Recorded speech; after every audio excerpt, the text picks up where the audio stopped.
When I was in first school, our class did a project on Greek mythology and monsters, which is an interest that has stayed with me to this day, and probably explains why I watch so many monster movies. We even got to watch old Ray Harryhausen films like Jason and the Argonauts and Clash of the Titans, and it's probably there where I fell in love with cinema for the first time. For those of you not aware, Clash of the Titans is the story of Perseus, played by Harry Hamlin, who was the son of the mortal woman Danae and the king of the gods himself, Zeus, played by Laurence Olivier.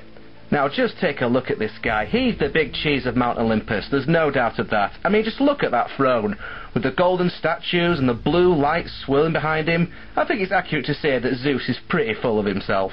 Which probably explains why he goes down and has sex with a lot of mortal women. Because he can, because he's fucking Zeus. Perseus and his mum are forced into exile by his own grandfather, Croesus, who has been told a prophecy that he would die should he ever have a grandson. In response to this, Zeus kills Croesus and has a huge monster called the Kraken destroy his entire kingdom, which is named after a shopping catalogue. Destroy Argos! Now, Zeus, they have a 14-day money-back guarantee. If you've lost the receipt, then it's your own bloody fault.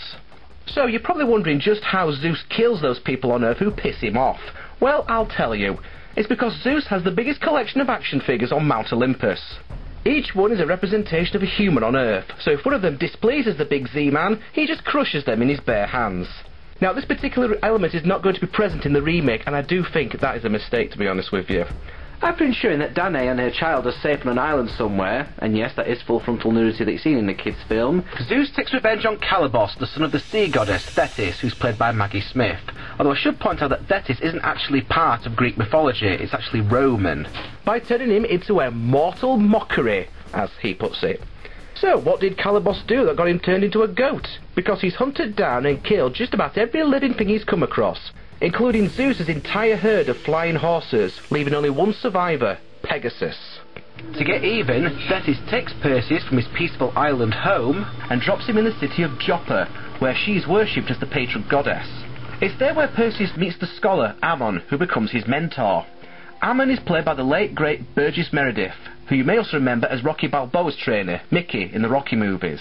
Perseus also meets and falls in love with Princess Andromeda, who was originally intended to marry Calibos before he grew a pair of horns. Now Andromeda is cursed as she cannot marry another suitor unless he successfully answers a riddle. Any suitor who fails to answer the riddle correctly gets burnt at the stake. Undaunted by this, he is the hero after all, Perseus sets out to win her hand in marriage and break the curse. In order to aid him in his quest, the gods of Olympus provide Perseus with a number of gifts. A sword that can cut through stone as easily as a hot knife goes through butter, a helmet that makes the wearer of it invisible, and a shield that will one day save his life. Personally, I reckon Perseus would be quite happy to give the gods all these gifts back if they could just remove the memories from his mind of walking naked on the beach with his mum. What the fuck is all that about? Anyway, armed with these gifts from the gods, Perseus successfully captures Pegasus and follows Andromeda's spirit on her nightly journey to learn a new riddle from Calibos. Armed with the answer, Perseus is very nearly killed by Calibos but manages to escape, although he ends up losing his invisibility helmet in the process. But Perseus gets off lightly. Calibos ends up losing one of his hands. I hope it wasn't his right hand. As if maiming her son wasn't enough to piss off Thetis, Andromeda's mother, Queen Cassiopeia, foolishly compares her daughter's beauty to that of a goddess. Within her own fucking temple, I might add. Yep, we've got a real genius here. The statue of Thetis comes to life and it warns the citizens of Joppa that Andromeda must be sacrificed to the Kraken within 30 days, otherwise it will destroy them all. Pegasus has also been taken out of the picture after getting horse-snapped by Calibos. Therefore, Zeus decides that his son needs another gift to replace the lost helmet, and orders Athena to give him her magical owl.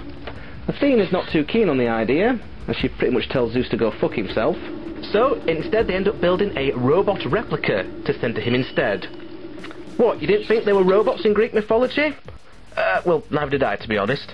I remember thinking, even as a child, that Bubo wasn't part of the original Greek mythology. It was clearly just put into this film just to entertain the kids. Now, because of this, a lot of people do not like this character at all. Personally, I love the little guy. He was certainly a lot more useful than the annoying sidekicks that He-Man and Lion-O used to lug around with them.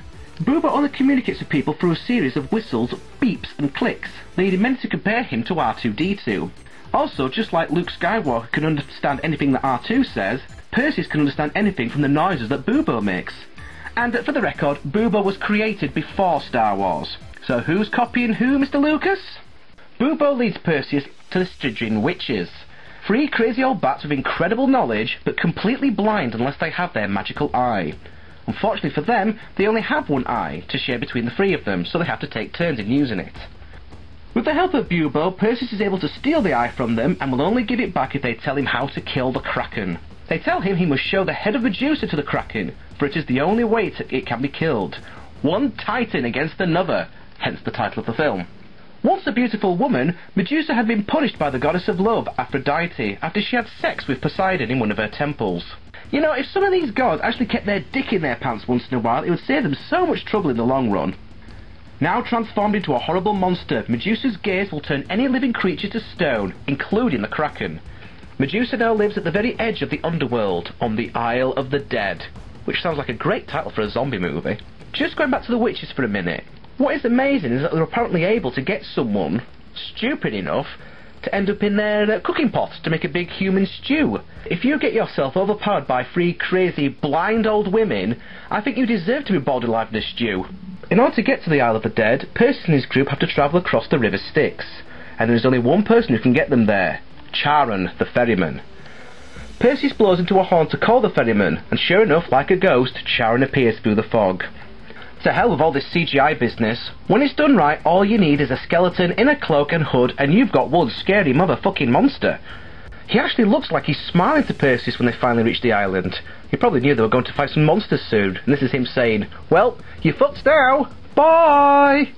After an encounter with a particularly nasty 2-headed dog, Perseus and his soldiers enter Medusa's lair. Now, I don't care if they are remaking this movie or not, they will never do a better job at recreating Medusa than they did with the one from Clash of the Titans. She is as scary as hell. Seeing her turn Perseus' men to stone with her glowing green eyes and wiggling snake tail was bloody frightening back in the day, and I'll admit it did give me a few nightmares when I was a kid. As if the glowing eyes weren't enough, Medusa is armed with a bow and arrow as well, so she ain't messing about here. After a few tense moments, and by using the reflective side of his shield, Perseus manages to decapitate Medusa and collects her head, but ends up losing his shield in the process. Although, I tell my kids that someone just filled Medusa's body with strawberry jam if they start to get a little bit scared.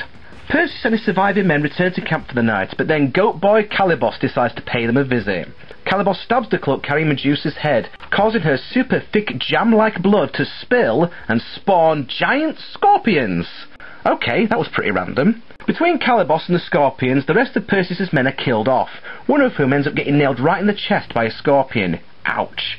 This leaves our hero as the sole survivor, but then the blood scorpions don't last much longer, after Perseus hacks them to bits with his god sword, and then finally kills off Calibos as well. After watching this scene, I would say that if you keep pet scorpions in the tank, you're a braver man than I am, because I'd be shitting myself that they'd grow in size overnight and kill me in my sleep. Perseus, weakened by his struggle and running out of time, asks Bubo to find Pegasus.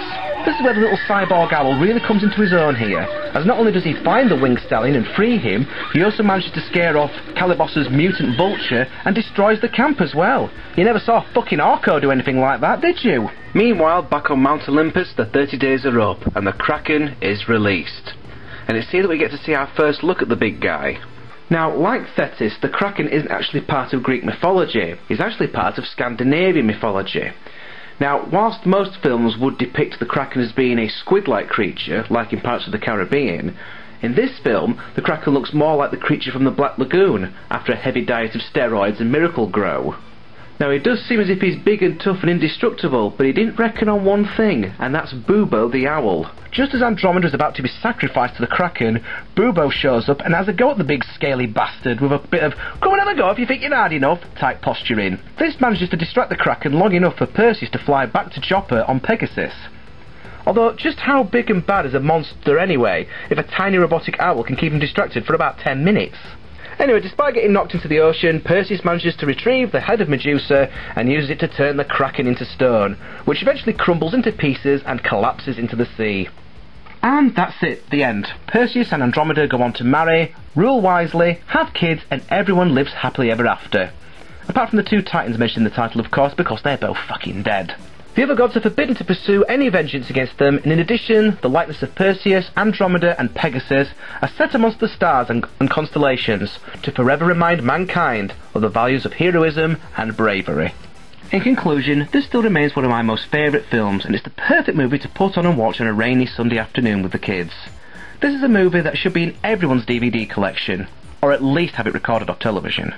Special effects created by stop-motion master Ray Harryhausen still look pretty good today, even though some of the effects where one thing was pasted on top of another looks pretty cheesy now. This would turn out to be Harryhausen's last film, but it is a fitting ending to a marvellous career.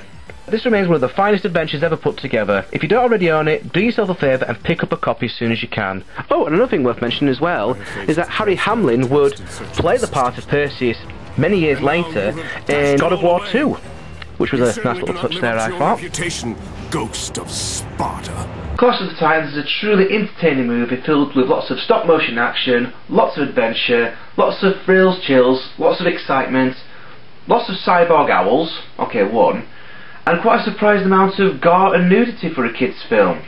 As you can probably imagine, the first time I saw this was at school, and whenever you get like a bit of side boob action or even a bit of full-on boob action, it did end up invoking quite a few giggles at the back of the classroom. So for me, this will always remain one of my all-time favourite films, and for that, the Big Daddy D is going to give this film a resounding thumbs up.